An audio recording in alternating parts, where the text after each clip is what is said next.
Hi everyone. So this video, this will be the last discussion that we'll begin to deal in this week. So I mean, not last. Maybe I can send you the other types as well, if ever that I can manage to do so.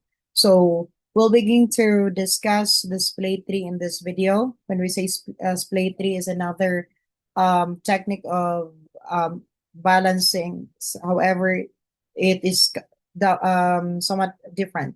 So splay tree is a self-adjusting binary search tree that reorders itself based on the access or inserted elements.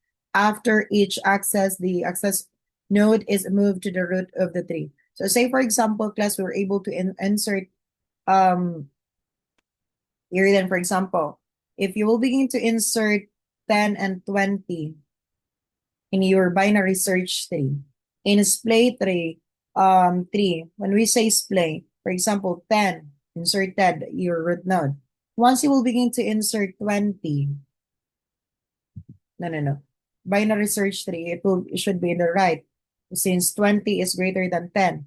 So, since we're able to insert that already in your binary search tree, in splay tree, those accessed elements, since 20 is our key element right now, we will make 20 as your new node in our tree. So since 10 is your root node right now, we have to perform a rotation. This is actually right now, right. So therefore, we can perform right to left movement. So it will become 20, and then 10 will be in the left side. So that's how it worked in splay tree. So this is gonna be fine since there will be a lot of movement that you will begin to take, and it's definitely a little bit of challenging. However, you're gonna have some fun in terms of this. So introduced by Daniel Dominic Slater and Robert Andre Tarhine in 1985, and they are uses this three rotations to bring the access node to the root, which helps optimize subsequent accesses to frequently used node. So as what we've mentioned, this is really will be having a lot of fun in terms of this calculation, since once you insert that at the leaf node, and for example, damo ka na leaf node, pangitaan mo na siya paagi, you have to find ways until such time you have to make that given particular node, you will make sure that it will become the new root node. So there will be more um process that you will have to observe. Now, operations such as insertion, deletion, and search have an amortized time complexity of logarithmic of n. So it is not guaranteed that we will always maintain the logarithmic time, because there will be a degenerated trees that will gonna happen for this structure. A binary search tree is the foundation in our splay tree. And each node has a key value stored in the node, a left child pointer and right child pointer, and the parent pointer that we'll begin to make sure to understand later on. The left child contains smaller keys, and the right child contains larger keys like the binary search tree. And after the self-adjusting nature of the splay tree, after every operation, the access node is moved to the root. This self-adjustment minimizes the time to access frequently used node in future operation. So, this process makes the splay tree suitable for a situation where the same elements are accessed repeatedly. And we are having the types of rotation in splay tree, which will be the zig rotation. For the single rotation we performed when the node to be splayed is the left child or right child of the root. The node is rotated up to become the root. So therefore, for example, class, if ever that your tree is like this, so we can perform zig rotation, one move. So it will so that it will become like this. Okay? And if ever, I don't know. What I mean for zig rotation, this is actually like this. Now, this is the inserted new element, and then you have to perform zig rotation, and then it will become the new root node, and then it will become like this. So that is zig rotation. The same with this one, and it will become like this, vice versa. So the node is rotated up to become the root. That's actually how does it work. Now for zigzag rotation, double rotation used when the node is left child of a left child or a right child of a right child. That means to say, this is a skewed tree. So since we're able to insert this one here, so this is left and this is left and this is left. So therefore, this is zigzag rotation. You perform, it will become like this. After that one, since this will be our goal that it will become the root node, so zig rotation again to the left or to the right, it will become like this, the resulting value. So that's actually how it works. And zigzag rotation, double rotation used when the node is a left child of a right child or a right child of a left child. What does that mean? Say, for example, as like this. If ever that your tree is like this, you will begin to perform this one. You have to make it skewed first before you will begin to make sure to make that as like this. So this is the resulting value. Like that. Now, two rotations are performed, one for the node's parent followed by one for the node itself. Okay, insertion operation for the splay tree. Insertion in a splay tree follows the basic binary search tree insertion process. After inserting the node, the splay tree self-adjusts by splaying the newly inserted node to the root. So we will begin to make sure that we will insert that newer node into the, we'll make it as a new root node. Okay. Now, for insertion, insert node in a regular binary search tree. Start by finding in the tree, finding the correct position in our binary tree for the new node based on its key. If the tree is empty, the new node becomes the root. And afterwards, if the tree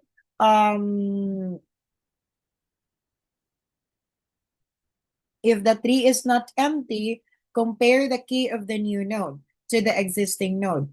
If the new node's key is smaller, we move to the left child. If the new node's key is larger, we move to the right child. That's how we behave. That's how it behaves. Now, what about in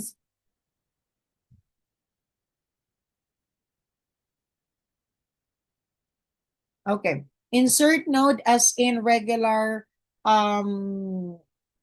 wait a second.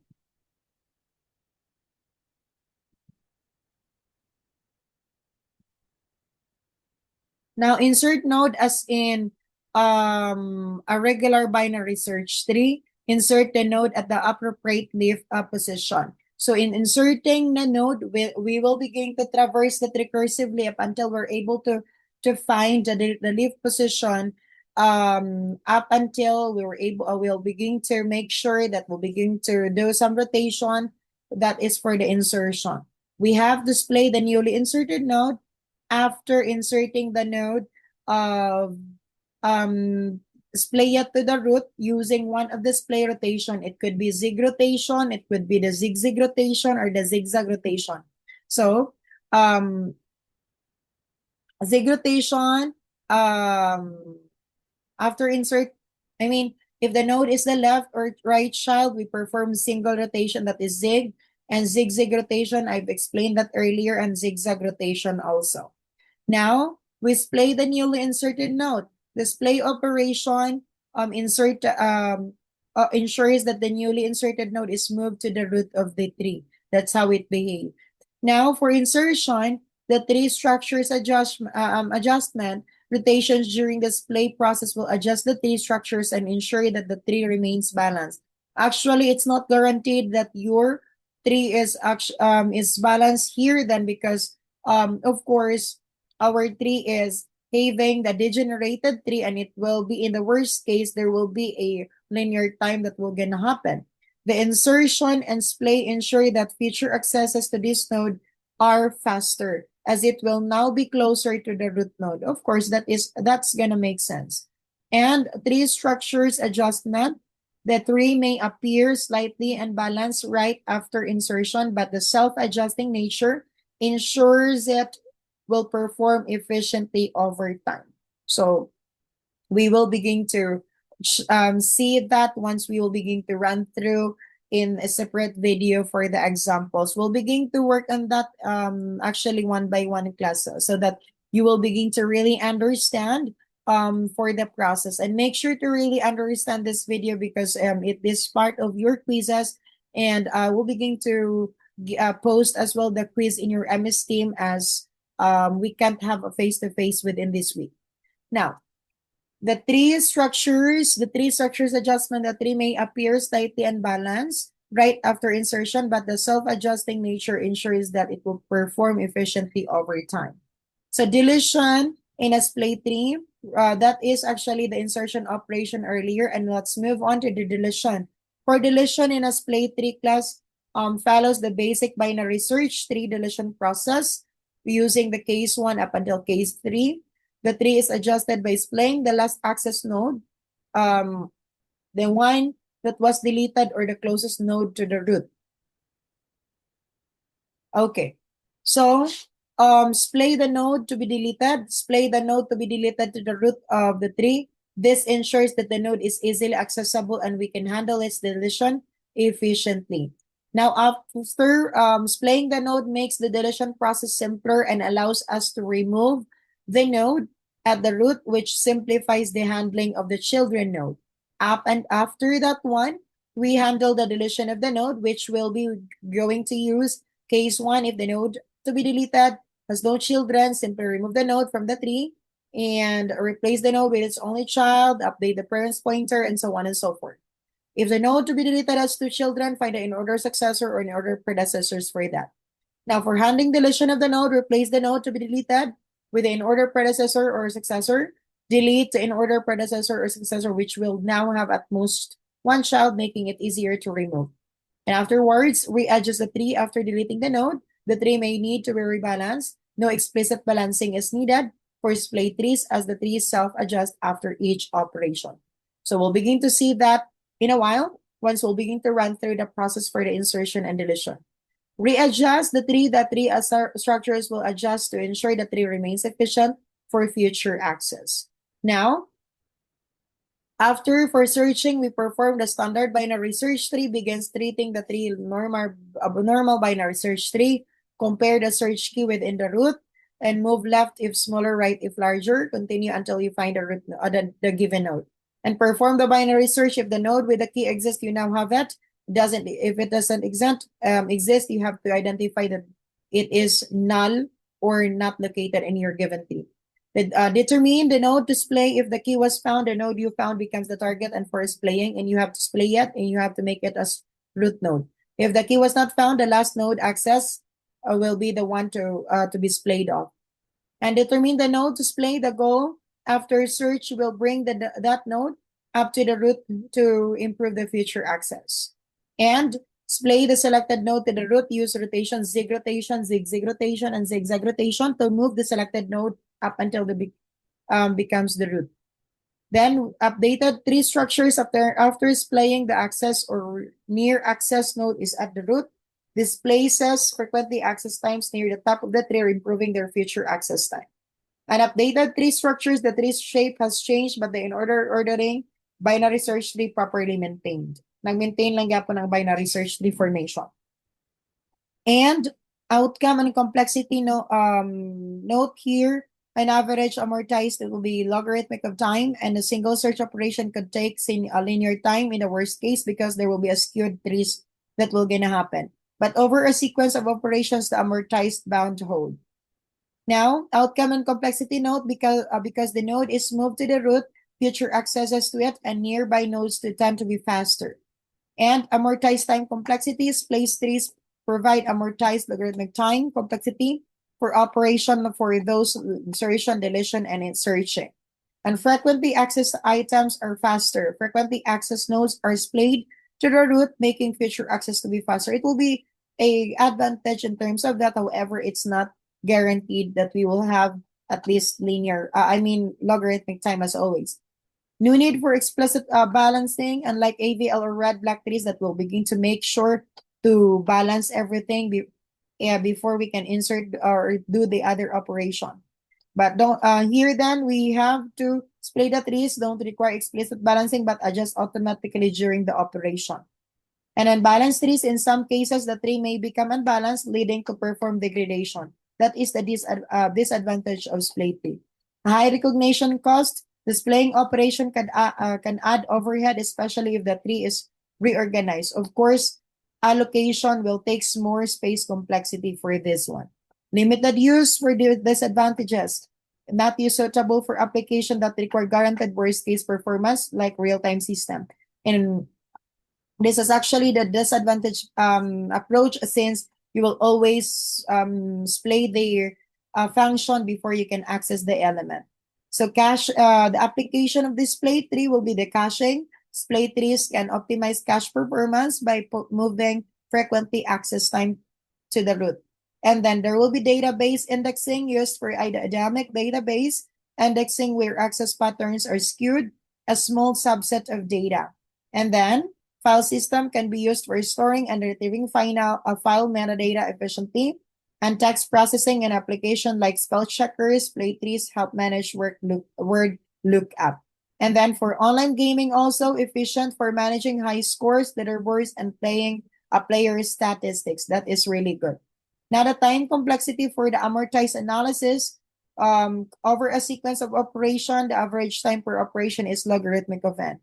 And after each operation, the access node is played to the root. This makes frequently access node quicker to access the future operation. And although one operation can take linear time in the worst case, if the tree becomes skewed, the amortized cost over a series of operation is still logarithmic of time. Using the potential method of amortized analysis, the total cost of M operation is at most logarithmic of M, leading to an average cost per operation of logarithmic of N still. So the worst case time complexity will be linear time because of the degenerated structures of your trees here. The tree become degenerated like a linked list if all nodes are inserted or accessed in an increasing or decreasing order. It could be a left skewed or a right skewed manner. And a worst case time complexity in such a scenario, the tree becomes unbalanced and operation like search, insertion, and deletion will take linear time. If we keep inserting nodes in inserted order, ascending or descending, the tree will be a straight line and access or modifying nodes will be taking linear time. And then the space complexity will be linear time because all of the n nodes will definitely have the allocation of each of the spaces, where n is the number of the nodes in the tree. Each node in the tree stores a key and pointers to its left child and right child and parent. So no extra storage beyond these nodes is required, unlike balanced trees which store extra information for balancing. So that is actually the end of our discussion for the splay tree. So I do hope that you were able to really understand how does the splay tree work. So you have to make sure that you will also make to leave a comment pertains to the splay tree. Also, what will be your takeaways for the splay tree? 1 to 2 sentences still, and that is graded actually. What will be your key takeaways in terms of this video? You have to make sure to put a comment in the comment section so that I can definitely acknowledge that you will be going to make sure to put here then your takeaways. What will be your understand how were you able to cope up or understand the functions of this splay trees? The same with the red black trees as well as the AVL tree. You have to make sure to comment there as well. So make sure to do to follow the instruction. Once you were not able to follow the instruction, of course, you cannot have any plus point in terms of your quizzes. So thank you so much, everybody. I hope so that everything's clear, and see you next week as well as Thursday and Friday. So this is our it's actually done.